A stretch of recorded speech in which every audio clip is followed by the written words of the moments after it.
Prions ensemble les saints.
Vous savez, quand quelqu'un loue une maison, très souvent ce que nous faisons, nous achetons ce qui est utile pour rafraîchir le mur, pour changer l'aspect du mur, pour donner des renouveaux à l'appartement.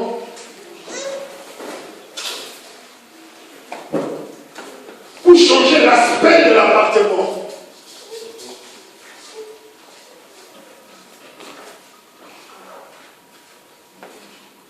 C'est très rare quand nous louons un appartement, nous rentrons et nous laissons le mur tel qu'il est.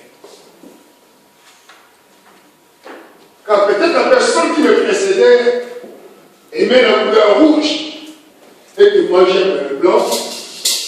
Quand je me prends l'appartement, la première chose à faire, je me dis, waouh, cette peinture n'est pas belle. Il faut que je la change et tout de suite. On essaie de rafraîchir le mur, on rajeunit le mur, et on donne au mur et à l'appartement un nouveau look. On rafraîchit l'appartement. Il y a quelques semaines, il a fait très chaud ici à Charleroi. Et plusieurs de nous marchaient avec des petites bouteilles d'eau à la main. Et ils avaient ces bouteilles parce qu'ils avaient de temps en temps envie d'essayer rafraîchir.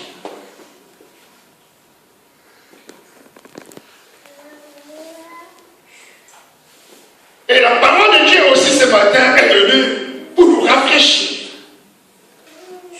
pour nous donner un renouveau, pour nous changer, pour nous transformer, pour nous donner un nouveau look. Alors nous allons sans tarder aller dans Psaume 145.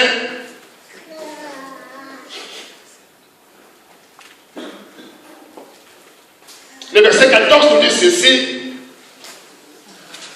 Psaume 145, le verset 14, nous allons lire ces textes-là. Et le deuxième texte, nous allons partir Matthieu 11, le verset 28 au verset 30. Et nous allons terminer à Actes des Apôtres 14, le verset 8.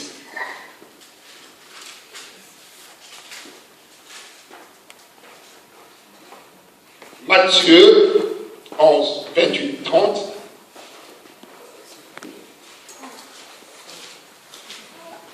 Le psaume 145, 14. Et Actes des Apôtres 14, verset 8. Je vais demander à Andrea qui va nous lire Actes des Apôtres 14, verset 8. Je vais demander à Rebecca qui va nous lire Matthieu 11, 28. Et je vais demander à Aaron qui va nous lire le psaume 145, le verset 14. enfants qui vont lire le texte ce jour. Donne à Aaron la Bible, il va lire Psaume 147, le verset 14. Et Aaron va se mettre debout et il va lire.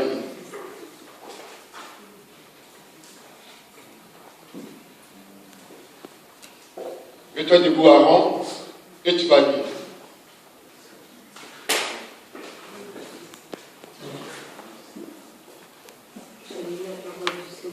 Amen.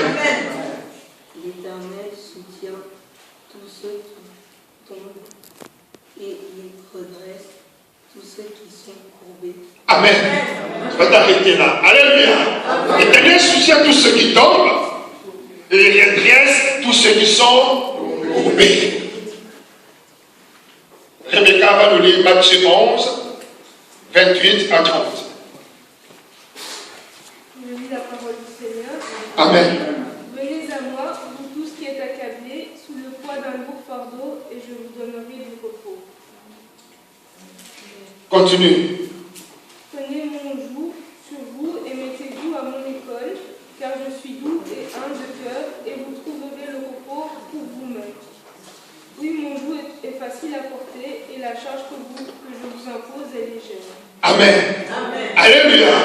Venez à moi, vous tous qui êtes fatigués et courbés, bien chargés, sous un fardeau, et je vous donnerai du repos. Acceptez mes exigences et laissez-vous instruire par moi, car je suis doux et humble de cœur, et vous trouverez le repos pour vos âmes. En effet, mes exigences sont bonnes et mon fardeau léger. Amen. Nous allons terminer Actes des Apôtres 14, le verset 8, ça c'est Andrea qui va nous lire le texte. Actes des Apôtres, verset 8.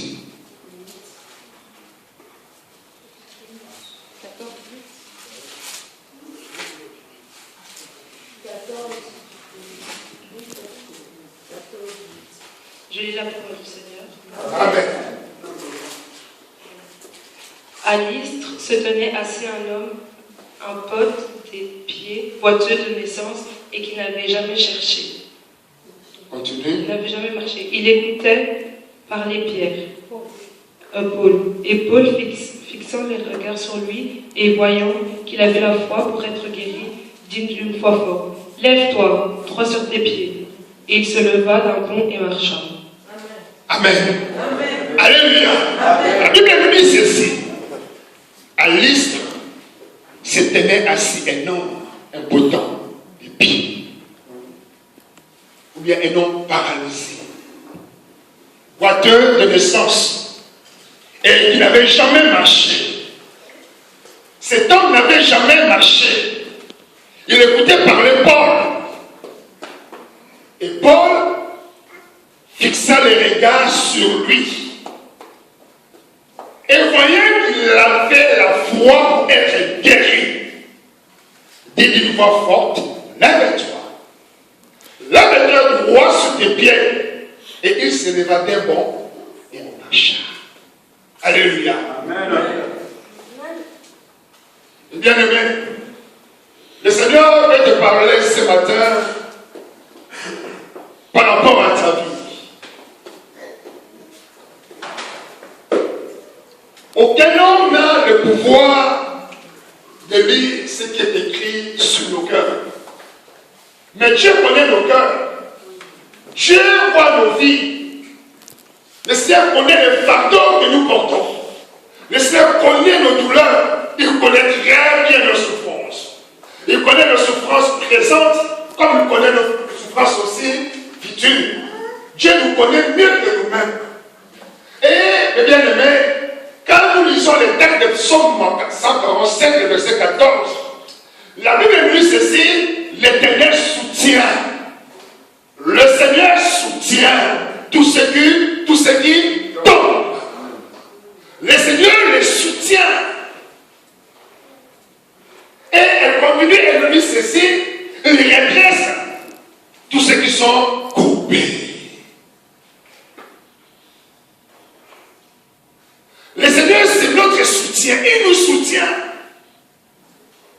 Il est un soutien, l'Éternel. Quand tu marches, et qu'il n'y a pas d'appui ni à gauche ni à droite, si tu colles une pierre, tu vas tomber par terre. Mais tu dois savoir une chose. Pendant que tu es en train de marcher sur la terre, toi qui es croyant, toi qui as accepté Christ comme Seigneur et Sauveur, sache que tu as un soutien quelque part. Le Seigneur est à tes côtés et il est là pour te soutenir. Il est là pour te donner de la force. Il est là pour te guider. Voilà pourquoi nous l'appelons notre soutien. Christ est notre soutien.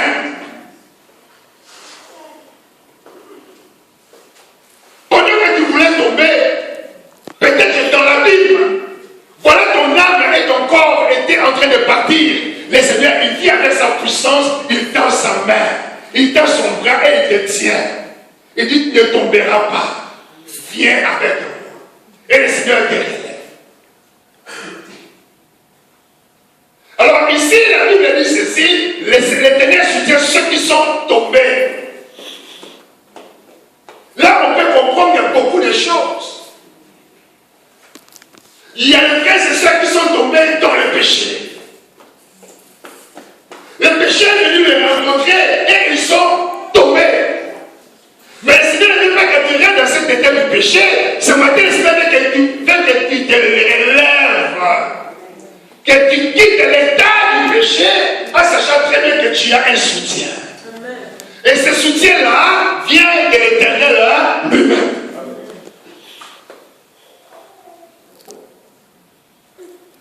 Dans la société actuelle,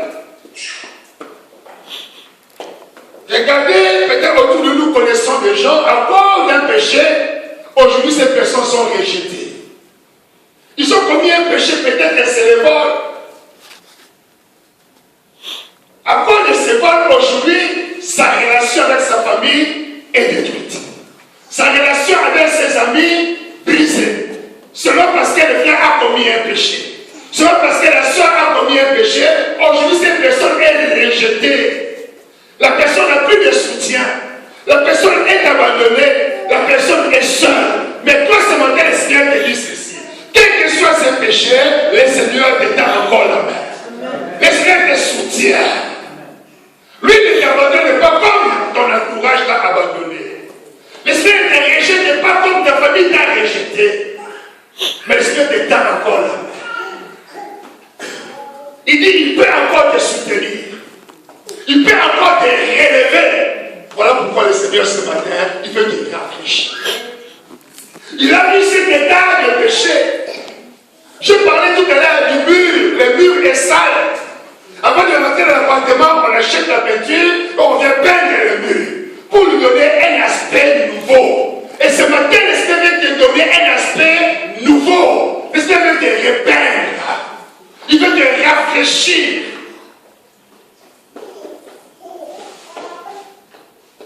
Le Seigneur veut changer ta couleur ce matin. Le Seigneur veut te renouveler ce matin. Mais tout cela va venir de toi. Alléluia. Ça doit venir de toi. Et il dit en plus, il dit ceci, il revient tous ceux qui sont courbés. Et bien aimé. Souvent quand je suis avec les enfants et je vois une personne âgée, courbée, je dis aux enfants, vous voyez cette femme ou bien ce monsieur, quand il était jeune, il faisait le marathon. Peut-être la personne avait gagné une médaille. Mais aujourd'hui, vu l'âge, la personne n'a plus la force de courir. Son corps est courbé. Alléluia. Son dos est courbé et la personne n'a plus la force de se redresser. La personne n'a plus la force de se redresser. Quand nous lisons la Bible, il y a longtemps, quand une personne avait la lèpre, qu'est-ce que la société faisait? La société écartait ces personnes de la ville. On avait bâti des bâtiments hors les camps, hors de la ville,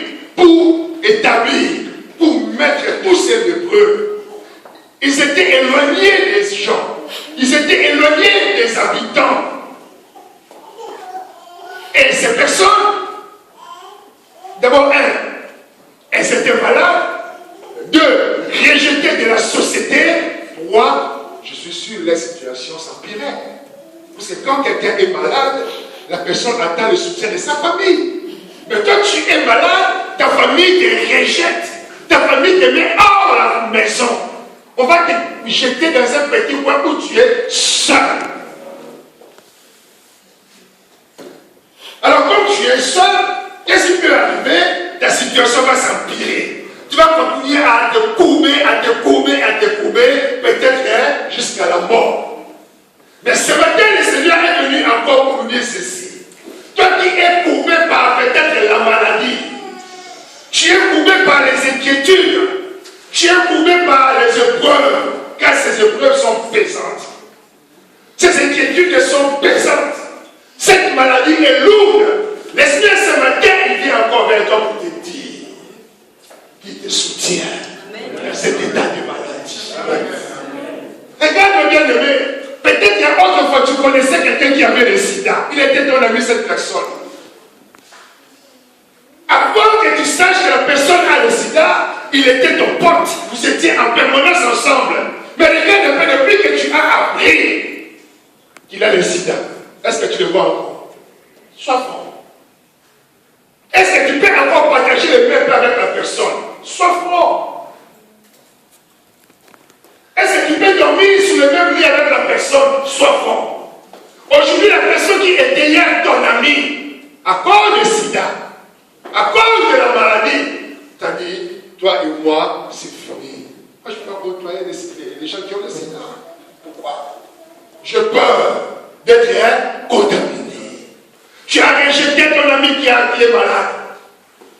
Tu l'as mis à l'écart à cause de la maladie. Mais le Seigneur, même celui qui a le sida, le Seigneur le soutient. Quel que soit le poids de ta maladie, le Seigneur te soutient. Le Seigneur ne te laisse pas. Toi qui es courbé, le fardeau est lourd. Tu portes une charge sur toi. Tu portes la charge du péché sur toi. Tu portes la charge de la maladie sur toi, des épreuves et des inquiétudes sur toi. Mais ce matin, le Seigneur te dit quelque chose. Venez à moi. Alléluia. Venez à moi, vous tous qui êtes là. Tu es fatigué de porter ce fardeau. Tu es fatigué de porter ce péché. Tu es fatigué de porter cette maladie. Tu es fatigué de porter ces soucis, ces inquiétudes, cette tristesse. Tu es fatigué. Et le matin, le Seigneur te donne la main. Il dit, je suis prêt à porter cela. Je suis prêt à te soulager. Je suis prêt à te rafraîchir. Le Seigneur va te donner une nouvelle forme. Le Seigneur va changer ta vie. Il va changer ton regard. Le Seigneur va changer ton sourire. Voilà pourquoi il dit, venez à moi. Alléluia. Amen. Venez à moi, vous tous qui êtes fatigués. Et Rebecca a lu le verset où on dit, venez à moi, vous tous qui êtes accablés. Tu es accablé. Ton âme est troublée. Ton esprit est troublé. Tu cherches des solutions et tu ne les trouves pas. Tu es accablé. Peut-être que la nuit, tu ne dors pas à cause de ces problèmes. Tu n'as pas l'appétit à cause de cela. Tu es fatigué physiquement parce que ton esprit ne sait de réfléchir. En permanence, tu réfléchis. Tu réfléchis, tu essaies de chercher la solution. C'est un poids que tu portes. Et ce matin, le Seigneur va te décharger de ce poids. Le Seigneur va t'alléger. Le Seigneur va te remettre à un état neuf. Alléluia.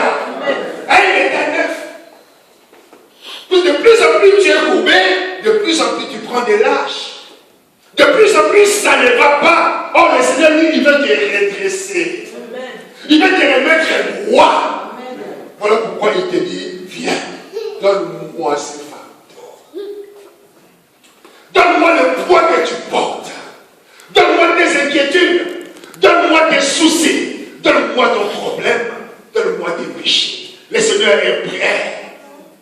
qu'il est un soutien pour toi. Tu n'as pas de soutien autour de toi. Regarde autour de toi, est-ce que tu as un soutien? Personne ne te soutient. Le pasteur ne te soutient pas. Les frères et sœurs ne te soutiennent pas. Mes amis, ne compte pas sur le soutien des gens, mais compte sur le soutien du Seigneur. Il n'y a que le Seigneur qui peut te soutenir. Il n'y a que le Seigneur qui peut trouver la solution pour toi. Il n'y a que le Seigneur qui peut te rafraîchir. Il n'y a que le Seigneur qui peut te relooker. Il n'y a que le Seigneur. Heureusement, j'ai vu il y avait une chose qui s'appelait le relookage. On relook les gens. Et quand les gens viennent devant le miroir, c'est qui? Est-ce que c'est moi? Oui, c'est toi. Mais tu es relooké. C'est ce que le Seigneur veut faire pour toi maintenant. Le Seigneur veut te relooker, veut changer un peu. Il veut changer d'abord. Il veut changer ton caractère, ta pensée. Il veut changer qui c'est que tu es. Il veut te donner un nouveau visage. Il veut te donner un nouveau cœur. Il veut te donner de nouvelles choses. Mais tu dois venir de toi. Mais tout doit venir de toi, bien-aimé. Venez à moi, vous tous qui êtes accablés, ou bien fatigués, ou bien courbés, ou bien chargés, sous un fardeau. Sous un fardeau.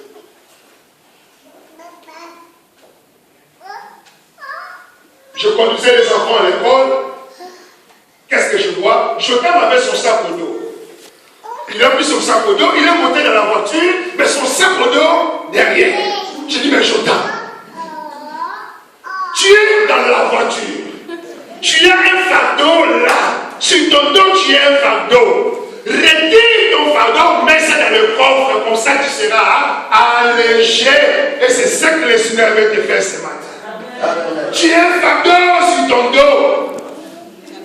Tu as un fardeau là, que le Seigneur te dit, il est temps. Donne-moi ce fardeau pour que tu sois allégé. Amen. Mais tu es dans la voiture.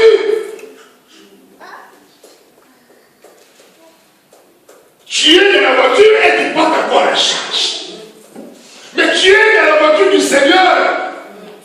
Tu es dans la voiture de Christ. Mais sur toi, il y a encore la charge. Mais le Seigneur te dit, il est prêt à retirer la charge. Ne dis pas que toi, mais c'est lui-même. Il est prêt à prendre cette charge et de la mettre dans le coffre. Comme ça, il va partir avec toi. Mais il faut que tu acceptes. Il faut que tu acceptes que le Seigneur puisse te retirer la charge.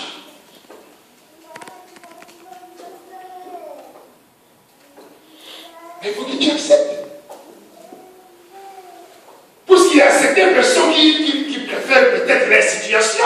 Moi, j'aime bien cette vie. Même quand tu lui parles du Seigneur, tu lui parles de Dieu, tu lui dis, Dieu est capable. Il va te dire, je sais, mais. Je sais, mais. Dieu aussi a deux fois des limites. Mais moi, je vais te dire ce matin, Dieu n'a pas de limites.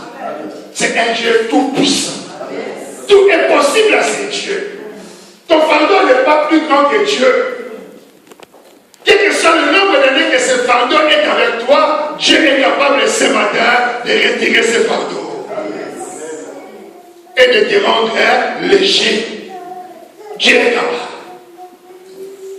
De bien aimé. Parce que ce fardeau est en train de t'amener vers la mort. Il y a un terme que les médecins utilisent beaucoup, les gens qui vont à l'hôpital, on dit la réanimation. Donc. Quand est-ce qu'on réanime une personne? Hein? En bas de classe. Quand il y a l'arrêt cardiaque. Amen. Seulement l'arrêt cardiaque, il y a autre chose. Quand la personne ne respire pas. Arrêt cardiaque. Alléluia. Donc c'est là maintenant, on va commencer à réanimer. On dit qu'il faut faire 3 fois sur la voiture. 1, 2. Combien de fois? Ça me l'a dit, je ne sais pas. 1, 2. Bon, après on fait bouche à bouche. On souffle, on réanime la personne bien aimée. On vient réanimer la personne. Pourquoi on réanime la personne? Parce que la personne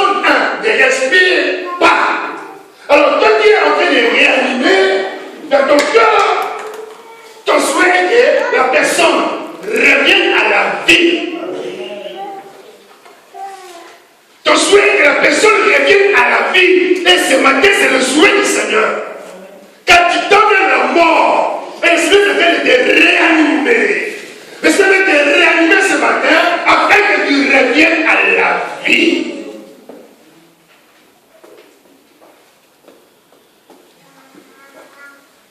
Afin que tu reviennes à la vie.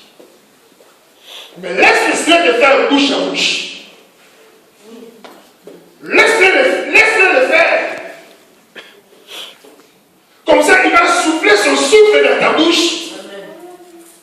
Et là où il y avait le fardeau, là où il y avait la maladie, là où il y avait le péché, le Seigneur va faire quoi? Il va le faire partir. Amen. Et tu seras réanimé.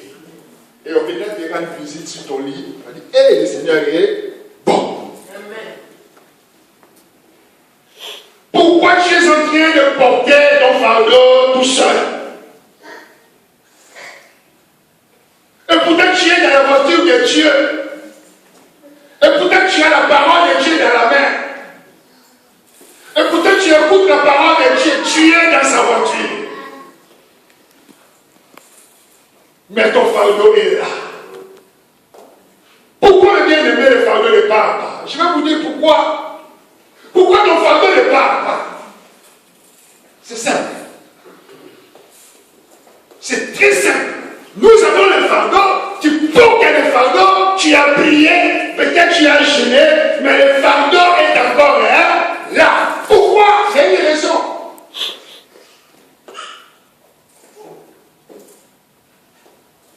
La Bible dit ceci. Le Seigneur nous dit au verset 29, acceptez mes exigences et laissez-vous instruire par moi. Car Christ est doux et humble. Il est doux et humble de cœur et vous trouverez le repos pour vos âmes. En effet, mes exigences sont bonnes et mon fardeau est léger.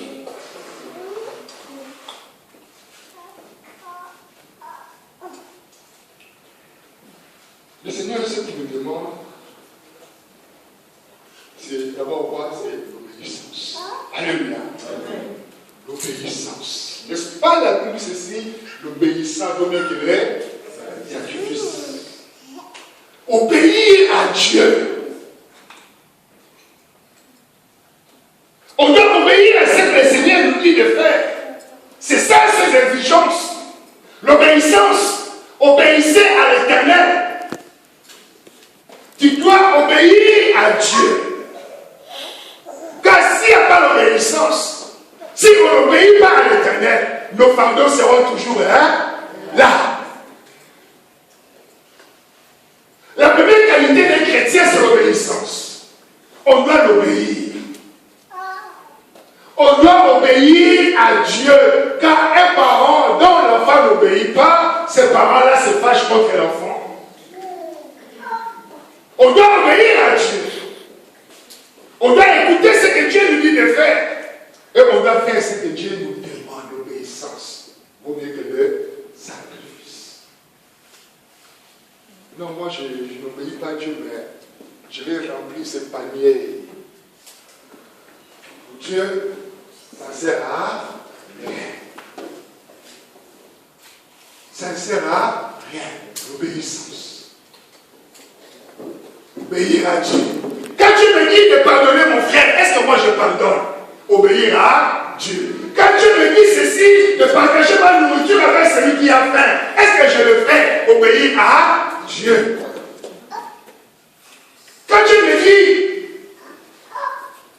de soutenir le faible, est-ce que je le fais? Obéir à Dieu.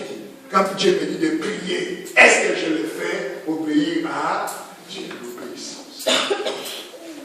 L'obéissance. Obéir à Dieu, c'est très important.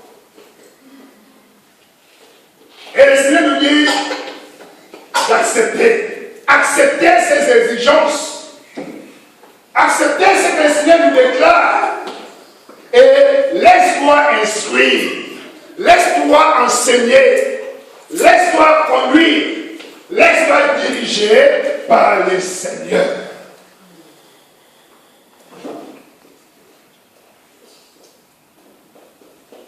Car le fardeau que nous portons nous fait vieillir.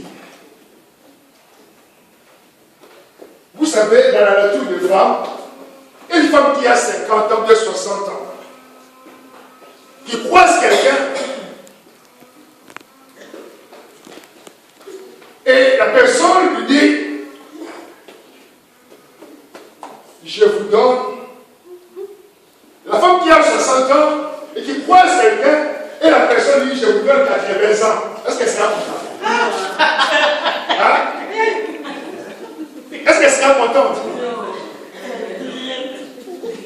Elle ne sera jamais contente. Elle va commencer à se détester. Ça va devenir une inquiétude. Mais pourquoi il me vieillit?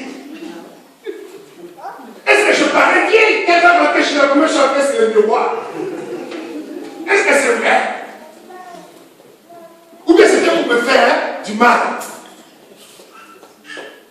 Mon papa me dit le contraire. Elle a 60 ans et qu'on lui donne 40.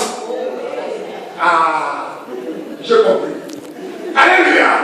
Donc, elle a 60 ans, on lui donne 40. Donc, l'homme aime bien être rajeuni. C'est dans la nature humaine. Quand on est rajeuni, il se sent bien. Il dit, en tout cas, pour moi, je prends soin de moi. Je me contrôle bien. Je suis belle.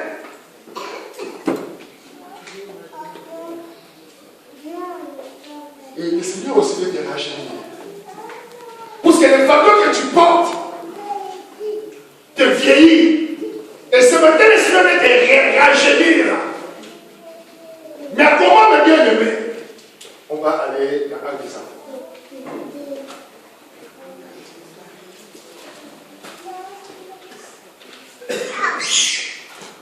Actes des apôtres. La Bible nous dit ceci. Actes des apôtres 14, à partir du verset 8. Écoutez ce que la Bible nous dit. La Bible dit ceci. À l'Istre se tenait assis un homme, impotent de pied, boiteux de naissance.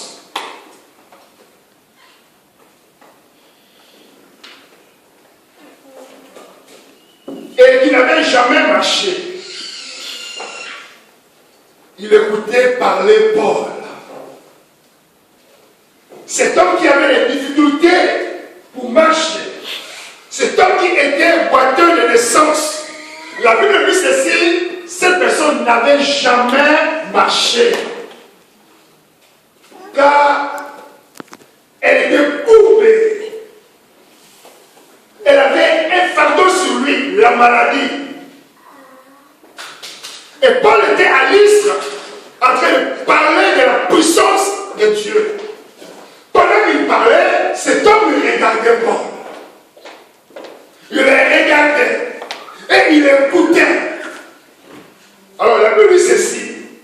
Pendant que Paul parlait, il a fixé cet homme. Il a fixé ses yeux. Pendant que Paul a fixé ses yeux, Paul vient d'écouter très bien. Paul a vu quelque chose. Paul a vu quelque chose. Il y a eu contact entre ce que cet homme avait et ce que Paul avait. Alléluia. Il y a eu contact. Il y a eu un lien entre Paul et cet homme. Ce lien, c'était la foi. Donc cet homme avait la foi. Il y avait quelque chose d'important en lui. Alors, Paul a commencé à le fixer. Il a fixé les regards sur lui. Et voyait qu'il avait la foi pour être guéri. Et bien aimé, toutes les situations qui nous arrivent dans la vie, surtout dans la vie chrétienne, bien aimé,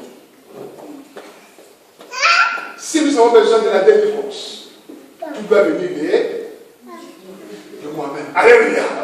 Je suis possédé et que si je veux ma délivrance, c'est là doit venir de moi-même d'abord. Il faut que je l'accepte. Je dois accepter ma délivrance. Je dois accepter ma restauration. Vous savez, il y a des gens qui refusent la guérison, même à l'hôpital. On lui donne les médicaments adéquats. Mais comme lui-même dans son cœur, il dit toujours, je ne suis pas guéri, quels que soient les médicaments. C'est pourquoi il faut les placebos. Le placebo, c'est le faux médicament, c'est-à-dire, la personne aime tellement les médicaments, pour calmer un peu son esprit, on lui donne un faux médicament. La farine, hein, la farine qu'on fait le pain, ils ont fabriqué les médicaments avec, ils ont mis seulement la poudre. Hein, la personne pense que c'est un bon médicament ici. Le placebo.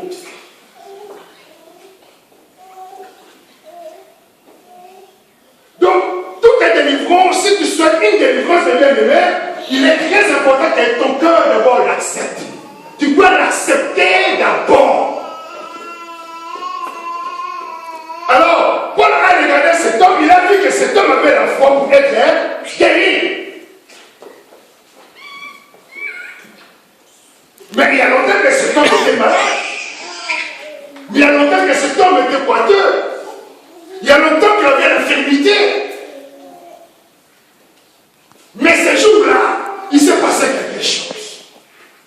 Car quand Paul parlait, Paul avait la foi et il avait encore autre chose que cet homme n'avait pas. Qu'est-ce que Paul avait en lui? Paul avait l'assurance. Alléluia. Paul avait l'assurance. Il savait que le Dieu qu'il prêchait, le Dieu qu'il déclarait est un Dieu puissant. C'est un Dieu qui guérit, c'est un Dieu qui délivre. Cet homme avait la foi, mais il lui manquait l'assurance. L'assurance de se mettre debout. L'assurance de marcher. L'assurance de savoir que Dieu pouvait le guérir. Voilà pourquoi Paul a pris la parole. Il a élevé la voix, il a dit. Qu'est-ce qu'il lui a dit? Il dit ceci. Lève-toi sur tes pieds. Lève-toi sur tes pieds. Mais il a parlé à haute voix. La Bible dit ceci. Voyez que vous avez la foi pour être guéri. Dis d'une voix forte. Dis d'une voix forte. Lève-toi. Lève-toi droit sur tes pieds. Lève-toi droit sur tes pieds. Car toi, la vie de l'assurance. Tu peux avoir la foi ce matin, mais tu n'as pas l'assurance. L'assurance que le Seigneur peut te guérir. La confiance en Dieu. Car l'assurance, c'est la confiance. L'assurance, c'est la confiance de bien-aimé. Est-ce que tu as confiance en Dieu? Est-ce que tu as confiance que Dieu peut te sauver? Est-ce que tu as confiance que Dieu peut te guérir? Est-ce que tu as confiance que Dieu peut te délivrer? C'est ça l'assurance. Tu as la foi, mais il te manque l'assurance. L'assurance. L'assurance. Aujourd'hui, les chrétiens ont des problèmes parce que, oui, il y a la foi, vous avez la foi, on croit en Dieu, oui, mais il vous manque seulement l'assurance. Et l'assurance bloque tout. Est-ce que tu fais confiance totale à Dieu ou bien ta confiance est 50 à 50? Ou bien ta confiance est 80%? Ou bien ta confiance est 95%? Or, la confiance de la foi de Dieu pour Dieu doit être une confiance à 100%. Eh bien, aimé, à 100%. Que s'il y a un tout petit doute, tout est foutu. Il ne faut pas douter. Cet homme avait la foi, oui. Que c'est pas la vie. La Bible dit que cet homme a la foi. Il y a eu contact entre les deux. Mais Paul avait quelque chose de plus que cet homme. La confiance à Dieu. Paul avait confiance totale. Confiance totale, c'est-à-dire son âme, son corps, son esprit. C'est pour tous ceux qui étaient Paul avaient confiance en Dieu. Est-ce que tous ceux qui étaient toi ce matin a confiance en Dieu? Voilà pourquoi le Seigneur veut te rafraîchir ce matin. Le Seigneur veut te renouveler ce matin. Christ veut te rénover ce matin. Le Seigneur veut te réanimer ce matin. Est-ce que toi tu es prêt à laisser le Seigneur le faire? Est-ce que ce matin tu es prêt à laisser Christ le faire? Ce matin, est-ce que tu es prêt à laisser le Seigneur te racheter? Aujourd'hui, le monde te donne 60 ans, mais Christ veut te donner 20 ans. Est-ce que tu es prêt à laisser Christ te donner 20 ans aujourd'hui? Te renouveler, te restaurer, te changer, Est-ce que tu es prêt? Regarde un peu le fardeau que tu portes. Peut-être avant de venir à l'église, tu parlais encore de ce fardeau.